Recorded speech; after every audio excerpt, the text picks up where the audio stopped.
Hello and welcome to the Soccer Basement, where I, your host, Pete Urich, will be highlighting or spotlighting the teams from the USL Championship, at least to start. We'll eventually get to the USL League One and League Two, but for right now, we're highlighting the teams in the USL Championship.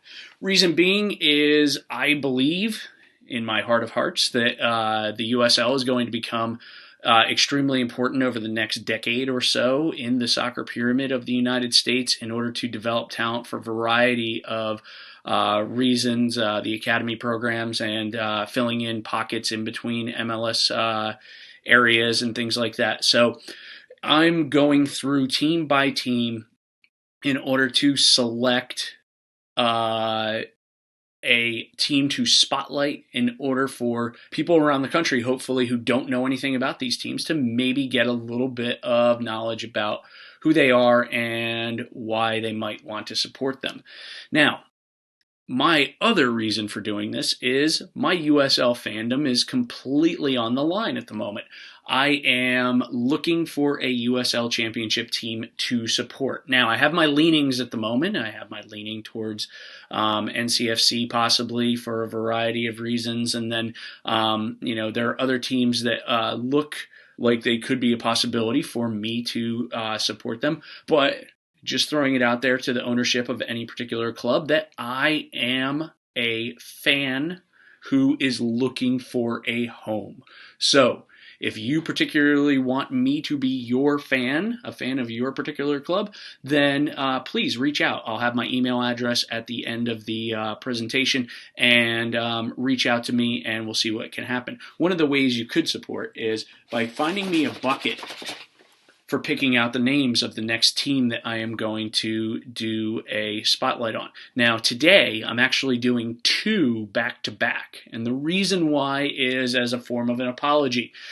In my first episode where I highlighted the team Peterborough United from the English League One, who is my favorite team in England, I made a small slip-up, although I'm sure it's not small to them. I called a team the El Paso Toros. Now, I fully apologize. I have to admit that despite the fact that as my job, I speak in front of people and I also have given presentations in front of somewhere close to 300 people before, that really doesn't bother me all that much. Right there, that little green light staring back at my face, that for some reason tends to throw me for a loop. So I apologize to both El Paso Locomotive and also Rio Grande Valley FC, the Toros. I apologize to you both, and the way I'm going to try and make it up to you is by making you the first two teams that I am highlighting. And right now, I am recording the episode for Rio Grande Valley, and I am recording the one for El Paso as well today, and they're both going to get dropped on the same day. So, without further ado, actually there is a little bit more ado. I've got to do the sponsorship thing. So here we go. As I said in the first episode, these are not actually sponsors. They've given me no money. I do not have sponsors yet for this podcast / videocast, but I am going to continue to give shout outs to places that I actually really care about and like until I get a paid for sponsor. And even then, I'm not sure if the give of money is particularly all that important to me. I think it's more that I believe in the places that are trying to sponsor. So we're gonna take that as it comes. So today, one of our featured sponsors is the Cavalier Store. The Cavalier Store at 2920 Rivermont Ave in Lynchburg, Virginia. Oh my gosh, the Cavalier. All right. It's a extremely good restaurant for food. I'll admit 100%, it looks like a hole in the wall. It actually looks to me like it used to be a post office or something like that. But it has some of the best food in town, 100% without a doubt. Since we have been in quarantine, I go to the Cavalier for pickup about once a week.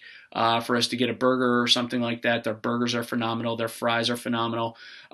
Just all around, the food is good. And then when we hopefully get to that point where we're able to go back into establishments and sit together and everything like that, really calm and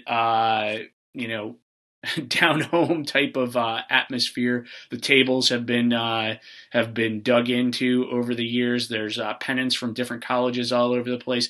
It's just a really kind of relaxed place, and the bartenders get to know your drinks and know who you are and everything like that. So it's a great place to have a dinner and a beer if you're into that type of thing. So the Cavalier Store. The other restaurant that we're going to feature today is Monte Carlo. Now, the Monte Carlo Italian restaurant and pizzeria is one of my favorite places because of the fact that here in Lynchburg, in Virginia, I'm from New Jersey, okay, but I live in Lynchburg, Virginia now. Being from New Jersey, it is difficult to find pizza that lives up to the standard of being from New Jersey, the New York general area, where it tastes anywhere near as good as the pizza that we get up north. And I got to admit that Monte Carlo is one of the few places that I can go and get pizza that I actually think stands up to that scrutiny. So the Monte Carlo restaurant is located at 3230 Old Forest Road in Lynchburg, Virginia. And they have great food, and one of my favorite things, it's you're going to learn as you watch these videos that I have these little quirks about me, and one of the reasons I like this restaurant, besides the food, is they have a picture of B. Arthur from the Golden Girls at the counter. B. Arthur, actress, has passed away since, but is Golden Girls is one of my favorite, my wife's favorites in the way of TV shows, and it's just endlessly hilarious to me that they have a picture of B. Arthur, who actually was at their restaurant. Anyway, so Monte Carlo, check them out. So today, as I said, we are going to do a feature on the Rio Grande Valley FC Toros. And one of the things that you need to realize as I'm going through these highlights on all of these clubs, I am doing it from an outside perspective. Now, I'm contacting some of the supporters groups, and I am contacting their media departments to try and get interviews and stuff like that. And as I have guests on the show, they are going to be able to put forward the passion towards the club. I don't have that yet. I am looking to support one of these clubs. As I said, my fandom is open for business. I am absolutely looking to be wooed by a club with a bucket so that I can pick out the names of the next club that is going to be highlighted. But for right now, I am trying to look at this from an outside perspective and pick up on things that I like, things that I don't like. And some of them are just going to be downright quirky for why I like one thing versus another. So here we go. Here is Rio Grande Valley FC Toros. Okay, so the Toros is the nickname. They were established in 2015, actually started playing in 2016, but the whole entire thing of, doing the paperwork and getting the organization and everything like that, they're listed as starting in 2015. Their home is the HEB Park. We'll show a picture of their stadium later. Impressive. I like it. And their rivals are San Antonio FC, according to their supporters group who got back to me. And when I asked about who their actual rival is, San Antonio FC was what they listed. And I like the logo to a certain extent. The Toros being out there front and center, great, eye-catching and everything like that. The bullhorns, absolutely great, just representation of who they are. The fact that it's in Spanish shows a little bit of that overlap in their culture and everything like that. And I really am trying to decide si debo hacer esta presentación en español o debo hacer completamente en inglés. Yo no sé qué van a preferir. Y las personas que van a ser fanáticos de este equipo son hispanohablantes, son personas que hablan inglés. I really don't know. So here, I think that there's a good mix of the Spanish speaking and the English speaking fan, but ultimately that's something that we'll figure out as we go along, as we get more info eventually. The owners. The owners are Lone Star FC or Lone Star LLC. Sorry about that. Lone Star LLC. I tried to look up as much information as I possibly could about the ownership group, and I really couldn't find that much. I found plenty of Lone Star businesses that had LLC at the end, from financial groups, and I think there was a car wash in there someplace, like all kinds of Lone Star stuff, which is not surprising considering that it's Texas. But ultimately, I wasn't able to find out who the key players are in the ownership group, other than the fact that they have a secondary NBA team called the Vipers that plays under the same moniker of RGV or RGV. Yeah. So ultimately, usually owners aren't going to be huge positives or huge negatives, but there you go. Their coach, Garrison Echeverry. He's 48 years old. He's from Paterson, New Jersey. Again, one of those quirky little things, I'll get into it in a minute, of why I might decide to like a club versus not like a club. The last place that he coached was Seton Hall University. And last season, they finished 12th in the league. Now, one of the interesting, for me anyway, areas that the Toros have is Garrison Echeverry went to Seton Hall University. That's where my dad actually graduated from. But when I was in high school in the early 90s, my parents took my brother and I, who were both big soccer players, to games at different colleges, mainly Seton Hall and Drew University, to watch the college level and see whether or not we thought we could fit in at that level. And oh, lo and behold, guess who was at Seton Hall at that time? Garrison Echeverry. He was one of the players at Seton Hall. So I have a little bit of an association with that whole entire thing. Never met him, got to see him play, but it's one of those things that I'm going to see those overlaps for me, where it might actually get me to be a fan because of that personal link. Timo Malik. I'm guessing I'm pronouncing that right. If I ever get a name wrong, I apologize to the person whose name I screw up. He's a midfielder. He's from Germany. He's 22 years old. He was drafted by the Seattle Sounders in the second round, but actually RGV got to him first somehow, and I'm not exactly sure how that whole entire thing played out, but ultimately he ended up at the Toros instead of Seattle Sounders. That's going to be a continuing theme, the pull of MLS versus USL. I know there's some overlap, but at the same time, I think there's also not a feud, but like the idea of one versus the other, which one, especially from ownership perspectives, which one has a more positive feel to it.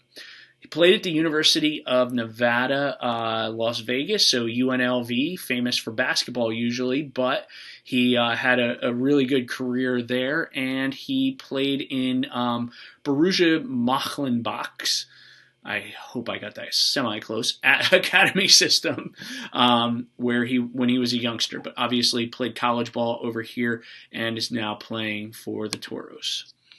Isidro Martinez is 22 years old from Brownsville, Texas. He's a midfielder. He played at the University of Texas, Rio Grande Valley. So he's got a huge connection to the area because of the fact that he played college there.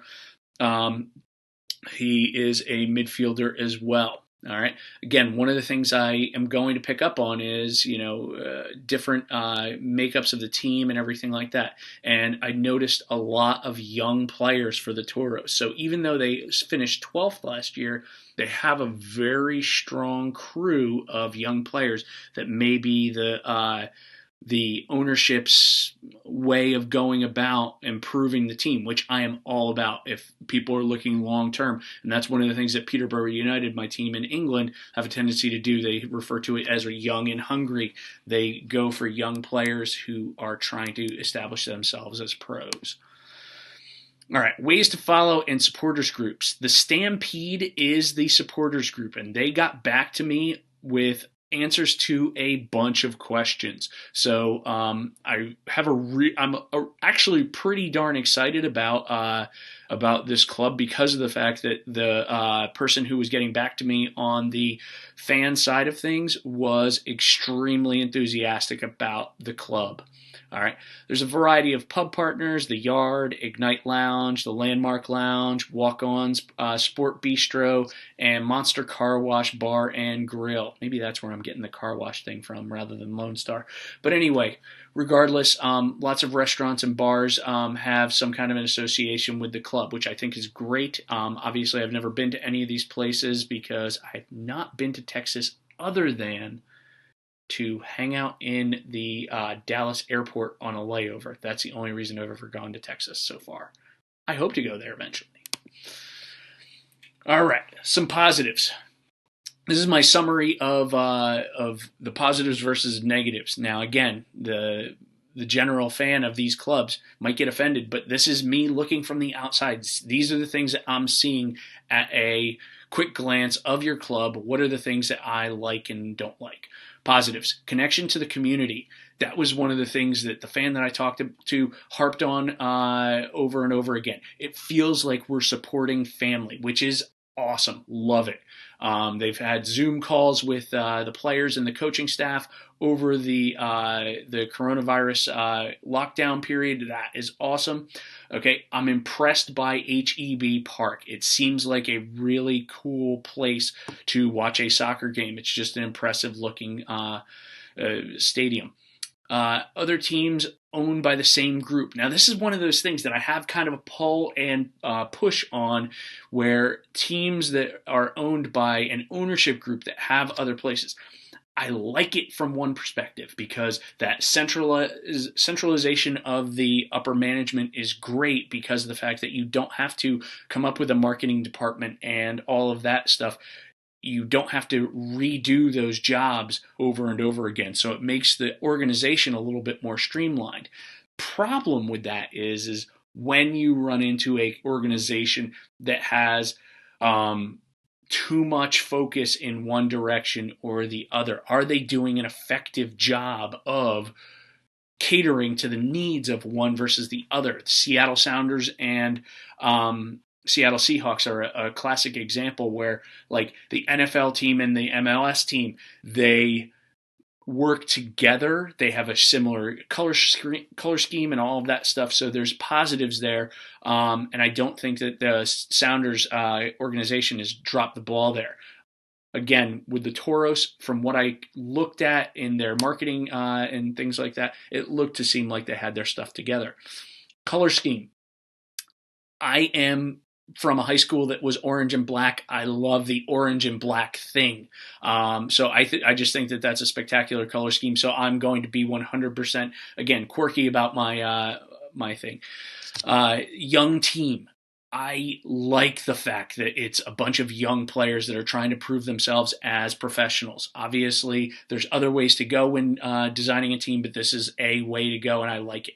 Recent results, it's kind of a negative, but actually, if they're trying to build, I do not have a problem with the idea of building a team with a bunch of young players in order to get there eventually. And this is again, just me being a nudge, is the name is just too damn long. And I know that that's not their fault. The Rio Grande Valley FC Toros. It's just too darn long. And even the acronym, RGVFC Toros. All right, just a little bit too long. It's just my personal preference. It's not something that's going to keep me from becoming a fan because I'm actually really excited about this particular team. I like a lot of things that they do. I like a lot of things that I've seen, and the excitement behind the fans was something that got me going. Okay, now it's time for the section of our program where I do the soccer life balance. Just like the G.I. Joe thing that I talked about in the first episode, is each and every episode I'm going to highlight a team, and then I'm going to do our little PSA for something important that I want to bring to light. And today, it's not the sexiest of topics, but hydration. Things that we need to do on a regular basis that we often don't. Hydration is really important. Half your weight in ounces. Okay. Now, I weigh 180 pounds. I have this large bottle that is 50 ounces. If I drink 2 of those, I am hydrated for the day. A lot of people don't know how much they drink, so this actually helps me measure. Remember, water. Soda isn't water. Coffee isn't water. Tea isn't water. Okay, it's not going to hydrate you the way that you want. You can have that stuff in a different venue, but ultimately the water is the key component. And it affects more than just your thirst. I know that people think about water and it's just, oh, I only drink when I'm thirsty. That is not enough. Your body requires this absolutely core ingredient, and it affects your mood, it affects how you sleep, it affects so many different things that you need to stay hydrated. Athletes especially, you need to probably go beyond. It depends on your workout schedule, of course, but definitely get yourself hydrated as best as you possibly can. All right, it is one of the most important things that you can do to help your health and longevity. So that is our episode for today on RGVFC Toros.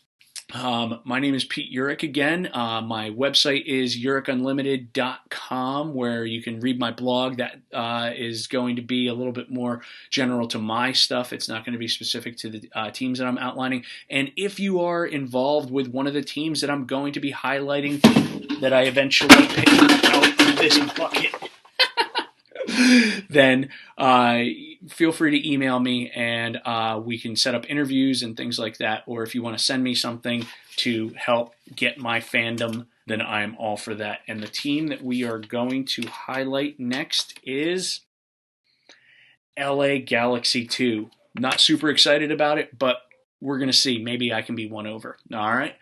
Have a great day, people. Enjoy.